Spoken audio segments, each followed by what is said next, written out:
What if you get kidnapped? I know you're going to say God forbid, and indeed God forbid, but what if you get kidnapped? Hi, my name is Anselm. I'm your happiest HR, and today I'm going to continue from last week's topic where we talked about how you can actually reduce your risk of getting kidnapped.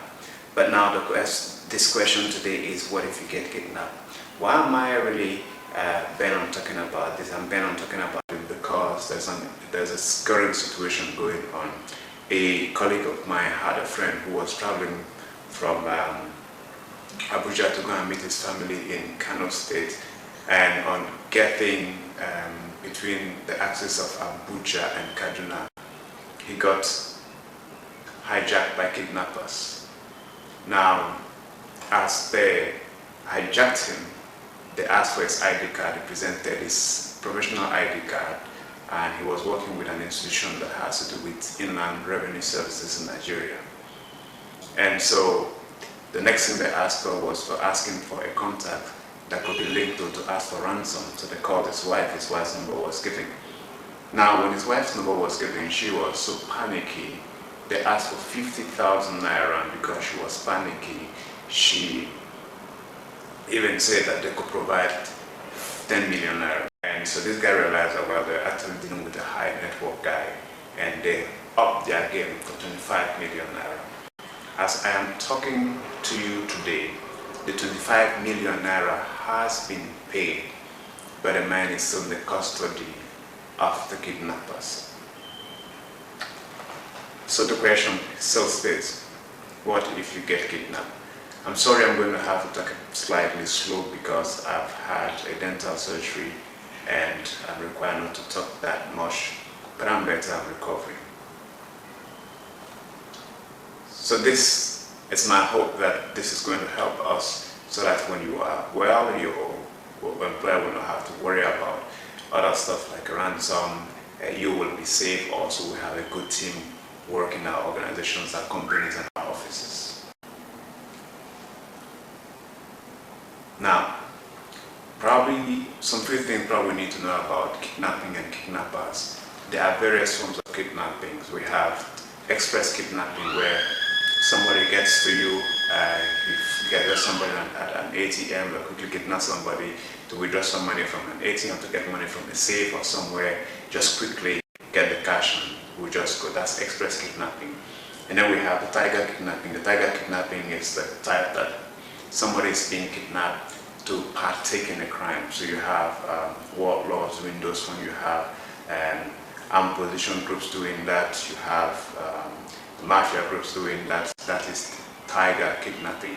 Then there's the high net worth kidnapping, where somebody is being kidnapped because of the financial remuneration that's going to come.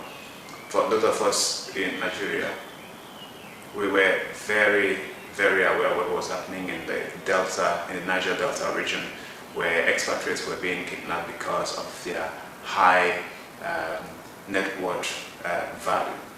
Then from there we have political kidnapping, where political kidnapping, with people being kidnapped for political reasons. Then we have retribution kidnapping. Retribution kidnapping is for just pay it back. Someone has done something to you, so we kidnap so that we have what we're looking for. So that's mostly one of the kidnapping style you get in places like Argentina, Brazil, and Mexico, Cuba, where you have most of those people who are involved in drug dealings.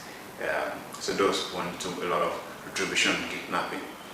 Now, another thing about kidnapping you need to know is that some areas in the world are actually more prone to kidnapping than others. Argentina, Mexico, Greece, and other places would be Egypt. Egypt's one particular area is Luxor. You have Iraq, you have Pakistan, you have Nigeria, you have Ethiopia, you have Ghana, you have Eritrea. Those places are very prone areas for kidnapping. You have Mali, you have Senegal, and those areas are prone for kidnapping. Now, here is a disclaimer. The tips I'm going to have to give you I'm not an expert in this, but we did attend a hostile environment awareness training, a HEAT training, And these tips were actually giving, and I found them very useful. So I thought, now that we have this very, let me say, pandemic of kidnapping happening in Nigeria, what really can help somebody if that person is being kidnapped? So some of the tips that we're giving, we're told that one thing about the kidnappers is that kidnappers always kidnap because they have a motive in mind.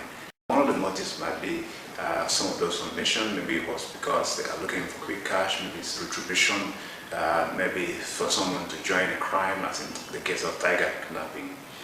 But so that's always in their mind. But the second thing about the mentality, the psychology of a kidnapper is that once they have somebody, they try as much as possible to reduce the level of, to induce every person who is being kidnapped to a level of vulnerability. So do not expect that when you're being kidnapped, it's going to be handled, you're going to be handled very well. So you expect a lot of threatening, a lot of threat, a lot of abuse, a lot of physical and emotional abuse.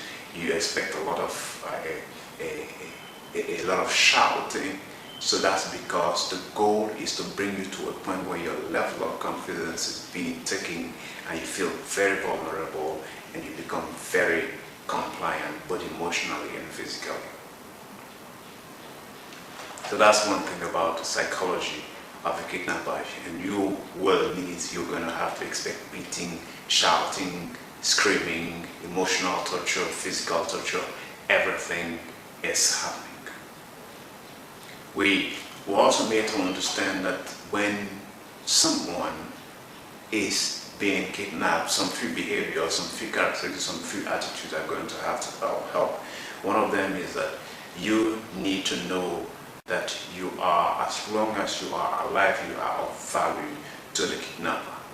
Of course, that is all things being equal, because now things have changed. We've had a situation where somebody was kidnapped and then after the ransom is being paid, the person's got killed, mutilated, and the body parts, some of the body parts were missing after the person was found. Because now we really don't know the motive, because now there's even ritual kidnapping that is also involved here. The second thing you expected your behavior also is to have hope, that you're going to come out, have hope, because you're already being tortured physically, emotionally. The likelihood for you to lose hope is there. So have hope, always have hope that you can come out. The third thing we're being told is that for once, when you're being kidnapped, you need to use your 5 senses and your 6th sense. What that means is that everywhere you are going to look, where, be observant, listen attentively, see what's happening, have a good sense of, just be very observant. It's very important because it will help you. Maybe if you have to escape, or you are trying to remember really in helping the paralegal forces in clamping down the kidnappers. The fourth thing you need to, when you're being kidnapped also, is as much as possible, be very cautious. Be very cautious, and this is very important. Some people will want to make threats. At that point in time, that's not time for you to make threats. Be cautious, not trying to say, do you know who I am? At that stage, no one cares who you really are. You have to be cautious. The fifth thing is that you, as much as possible, in courtesy, do not drag attention to yourself. That's the fifth thing. How can you drag attention to yourself? One way people drag attention to themselves is by pleading, by crying, or by even making, again, the one we have said, trying to prove their worth and their importance. No, you need to be very compliant, courteous and compliant, obey order. That's the fifth thing. The sixth things, if you are being kidnapped, is that if in case your maturity and your humanity comes into place, try as much as possible, if there's any dispute, if there's any trouble, if you can intervene and put peace in the place.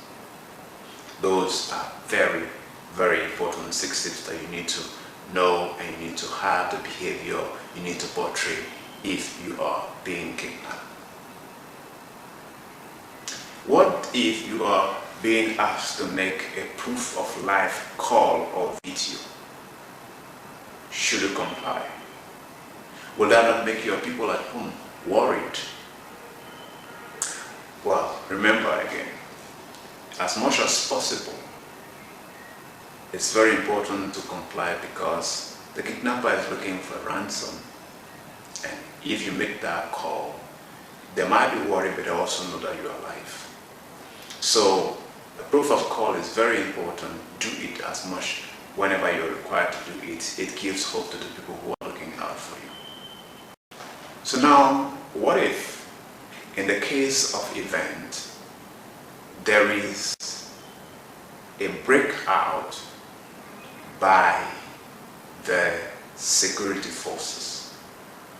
What should you do?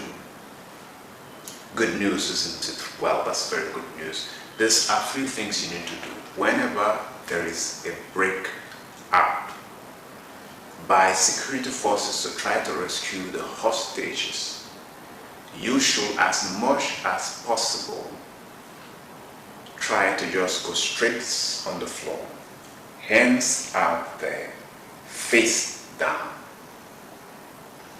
You are taking cover. And if it happens while you guys are in a building, this is what you should do. Take cover, but before you take cover or as you take cover, try to move away from the door and from the window because bullets, break-ins can come in through. 3. When the security forces eventually come in, do not expect immediate relief because at that point in time, everyone is taken to be a suspect. So expect that you are likely to be manhandled until your identity is clarified. Identify yourself when being asked. Also know that sometimes kidnappers or malfeasance will join themselves in the moment of rescue. You've seen that in the movies, it happens, so as at least to have some chances of escape. So that happens. So these are very few tips that could help. But looking back again to the story of the young man that we have talked about, what should you do? He was kidnapped, he called his wife, he provided an ID card, a professional ID card. He called his wife and the wife was panicking. It's very important these days when you are traveling to a location to try as much as possible to be presenting not your professional ID card, especially if it's in a profession that is being seen as being lucrative, being money-making, like working in oil and gas industry, working in an NGO, working in the police force, or in any paramilitary force, or working in a banking related sector. Of course, people really don't have much money there, but the perception is that some time ago, while I was working in the northeast of Nigeria, in the Bay Area, there was a story of some people who were killed between the Yobe and Maiduguri axis because they were carrying police ID cards. So they felt that the guys who were on the checkpoint were actually real police people, not knowing that these were armed opposition group members. So they just wasted their lives. So as much as possible, our advice, go on the main ID card that actually are recommended, this that I will recommend you, will be your driver's license, your national ID card, your voter's ID card. I read the story of somebody who was traveling, who came to Nigeria and was supposed to go back to Europe, I've forgotten the country, and getting to the airport, was asked to come down with his wife and his family. He produced his identification, I guess it was a passport, and he got shot there. So it's scary. But we have as much as possible to try to be very careful. So always have the other ID card, your voter's card, driver's license, and national ID card. These are national form of identification. Please put the rest aside, except where really required and necessary. So these are important tips. Then the second thing from this story is that we need as much as possible to have a discussion with our families. What if I get kidnapped? This is what you should say, this is what you should say. Have your own house level, home level proof of life questions, so that when somebody calls and say, okay, we have so and so, you could ask those questions and the person provide the answer.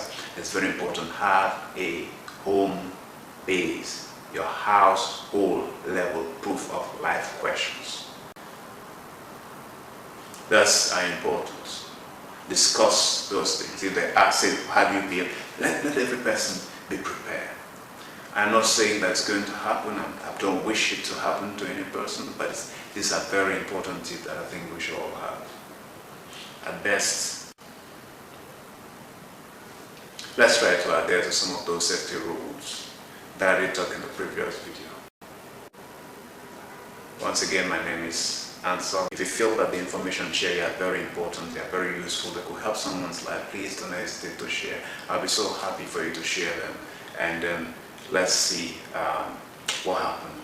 So happy day, and then I wish you safe. Bye.